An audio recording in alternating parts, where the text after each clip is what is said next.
శంఖారావము. మన రికార్డింగ్లో 39వ నంబరు.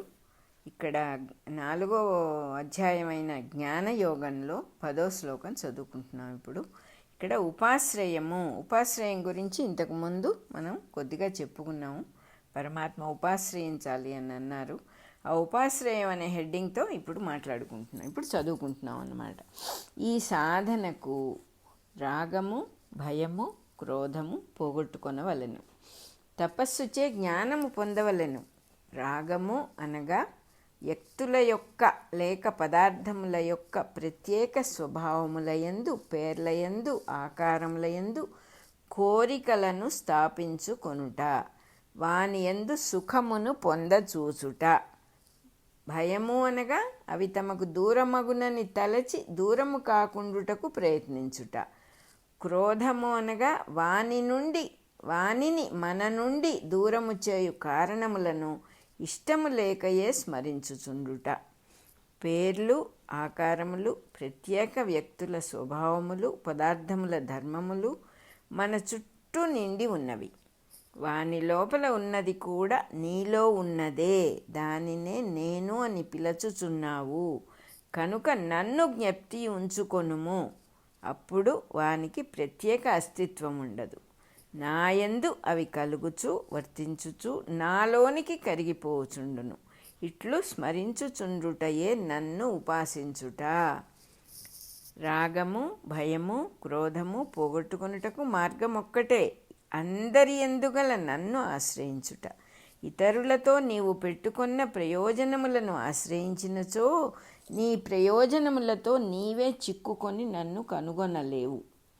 క్రోధము మున్నగు వానిని పోగొట్టుకొనుటకు ప్రయత్నించుట అనగా వానిని మరల స్మరించుటయే.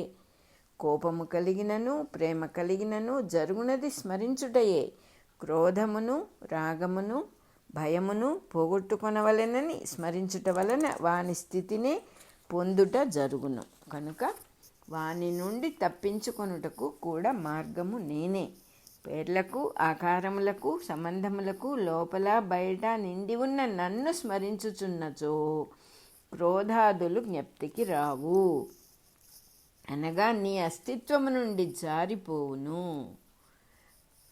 క్రోధాదుల నుండి విమోచన చెందుటకి ఇది ఒక్కటే మార్గము.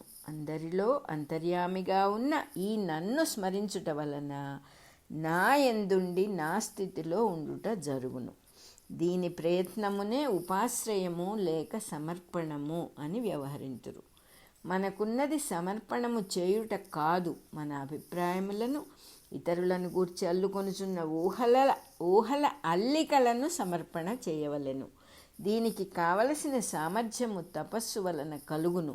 తపస్సనగా శరీరము, సంభాషణము, మనస్సు వీనికి చక్కని క్రమశిక్షణించుటయే తపస్సు.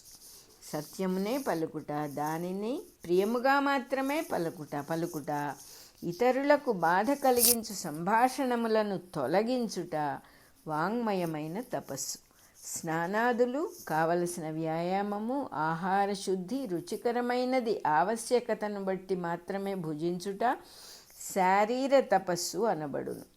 నిష్కారణముగా ఇతరులకు సేవ చేయదలచుట దానము, తుష్టి, శాంతి, మానసిక తపస్సు అనబడును.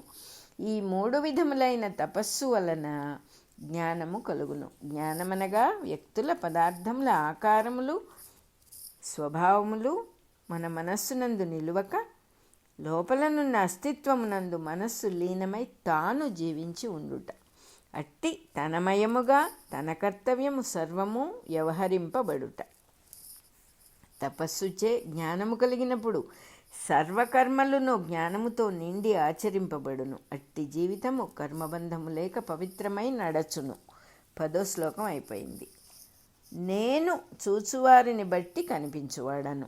ఎవరెట్లు భావించిన వారికట్లు ప్రసన్నమగుట జరుగును.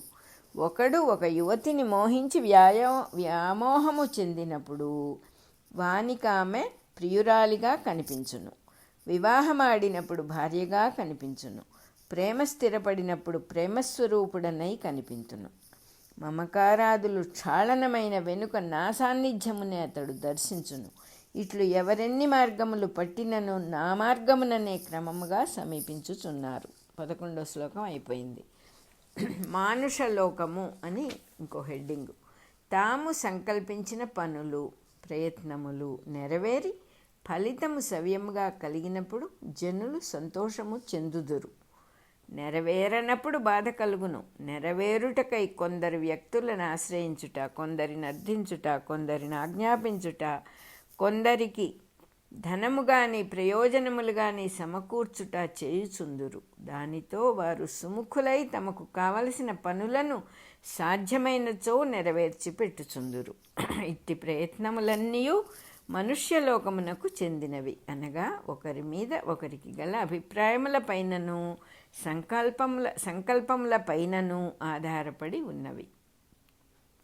మనుష్యులకు తమ అభిప్రాయములన్నీ కలిసి మనుష్యలోకముగా నడుచుచుండును. ఇది కాక మనుష్యునిలో అనేక లోకములున్నవి. మనస్సు, ఇంద్రియములు, ప్రాణము, దేహధర్మములు, వాని నడిపించు శక్తులు కలిసి మరి ఒక లోకము. ఈ శక్తులు దేవతలు గనుక దానిని దేవలోకము అందురు. కామము, సంతానము, గర్భధారణము అనునవి మరి ఒక లోకమునకు సంబంధించినవి, దానిని పితృలోకము అందురు. మనలోని పంచభూతములు, రసాయనిక పదార్థములు, వాని ధర్మములు మరి ఒక లోకము, దానిని భూతలోకము అందురు. జీవులు విడిచిన శరీరములోని పదార్థమును పంచభూతములలోనికి త్రిప్పి పంపించుటకై కావలసిన మార్పులు కలిగించు శక్తులు కొన్ని ఉన్నవి. ఇవి పనిచేయు కక్ష్యను ప్రేతలోకము అందురు. ఇది చేయవచ్చును, ఇది చేయరాదు, ఇట్లు ప్రవర్తించినచో బాధ కలుగును, ఇట్లు భుజించినచో రోగము కలుగును అను ప్రకృతి నియమములు పనిచేయుచున్న లోకము ఒకటి కలదు. దానిని యమలోకము అందురు. ఇన్ని లోకములను మానవుని యందు ఒకే కాలమున పనిచేయుచుండును.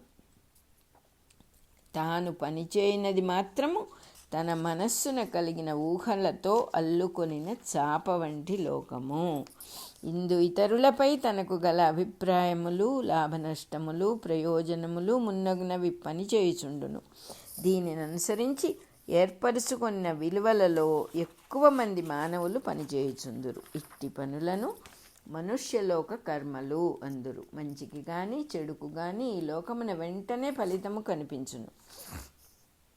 ఒకడు మరి ఒకని శరీరమునందున్న పంచభూతములను, ఇంద్రియములను, మనస్సును, ప్రాణమును జ్ఞప్తి ఎందుంచుకొనుట చేతకాక అతడు తన బంధువని, మిత్రుడని, శత్రువని, అధికారి అని, యజమాని అని, సేవకుడని మాత్రమే గుర్తుంచుకొనును. ఇదియే మనుష్యలోకము. ఇందలి సంబంధములకు తగినట్లు ప్రయత్నము చేసి పనులు నెరవేర్చుకొనుచుండును. ఇట్టి పనులకు ఫలితము వెంటనే కలుగుచుండును. వీరందరూ ఆయా భావములతో నన్నే కొలుచుచున్నారని భగవానుడు చెప్పుచున్నాడు.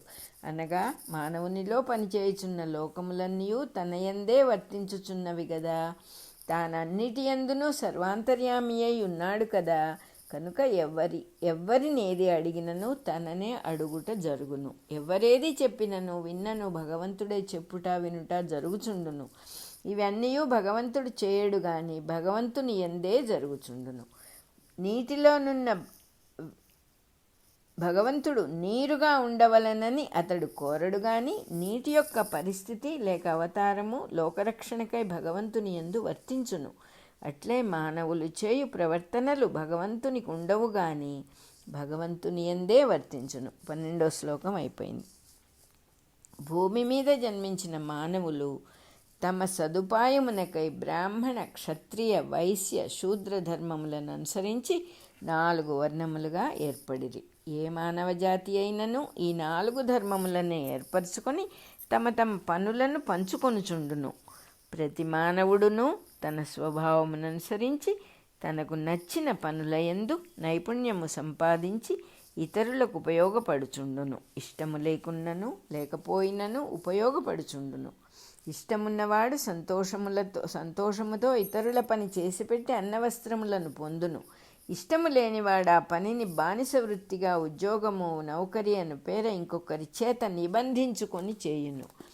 ఏ భూఖండమునైనా మానవులు చేయు పనులు 4 విధములుగా ఉండును. తెలుసుకొనుట, తెలియజెప్పుట, కాపాడుకొనుట, కాపాడుట, ఉపయోగపడుట, ఉపయోగించుకొనుట, శరీరమును ఉపయోగించి పనులను సాధించుట. ప్రతి మానవుడు ఈ నాలుగింటిలో ఏదో ఒక దానికి పనికివచ్చు స్వభావము కలిగి ఉండును. ఈ స్వభావమును బట్టి వానికి నచ్చిన మార్గము, దాని యందు నిపుణత ఏర్పడును. దీనిని బట్టి వృత్తికర్మలు ఏర్పడును. ఈ 4 విధముల భాగములనే పెద్దలు 4 వర్ణములని పేర్కొనిరి. అవియే వరుసగా బ్రాహ్మణ ధర్మము తెలుసుకొనుట, తెలియజెప్పుట, క్షత్రియ ధర్మము కాపాడుట, కాపాడుకొనుట, వైశ్య ధర్మము ఉపయోగపడుట, ఉపయోగమును పొందుట, శూద్రధర్మము శరీర బలముతో పనులు చేసుకొనుట, చేసిపెట్టుట. ఏ వృత్తి అయినను ఈ 4 ఒకటి అయి తీరవలెను. దీనిని బట్టి ఏర్పడు విభాగమునకు వ్యక్తులే తమ స్వభావముల చేత కారణములై ఉన్నను, ఆ వ్యక్తులలో స్వభావములలో అంతర్యామిగా ఉన్న భగవంతుడే దానికి కర్త అయినను, భగవంతునికి ఇటు ప్రయోజనములతో నిమిత్తము లేదు కనుక వీనికి కర్త కాకుండా కూడా ఉండగలుగుచున్నాడు. ఇందు మానవులలో అంతర్యామిగా ఉండి ఈ విభాగము చేయుచున్న రూపమైన దైవముగాను, వీనికి అతీతముగాను కూడా ఉండి వీనిని చేయకుండిన స్వరూపమైన దైవముగా కూడా ఉన్నాడు. ఈ రెండును కలిసి దైవము యొక్క సమగ్ర రూపము. ఉంగరములో బంగారమున్నది, అది ఉంగరము ఆకారములో ఉన్నది. బంగారమునకు ఇది ఒక స్థితి. ఉంగరములోని బంగారమునకు ఉంగరం ఆకారముతో సంబంధము లేదు. ఉంగరము కరిగించిన వెనుక కూడా బంగారం ఉండును. బంగారమునకిది మరి ఒక స్థితి. ఈ 2 స్థితులను బంగారమునకున్నవి, అట్లే దైవమునకును. 13వ శ్లోకం అయిపోయింది. అదేవిధంగా మన 39వ రికార్డింగ్ నెంబర్లో కూడా శంఖారావం 39వ నెంబర్ అయిపోయింది.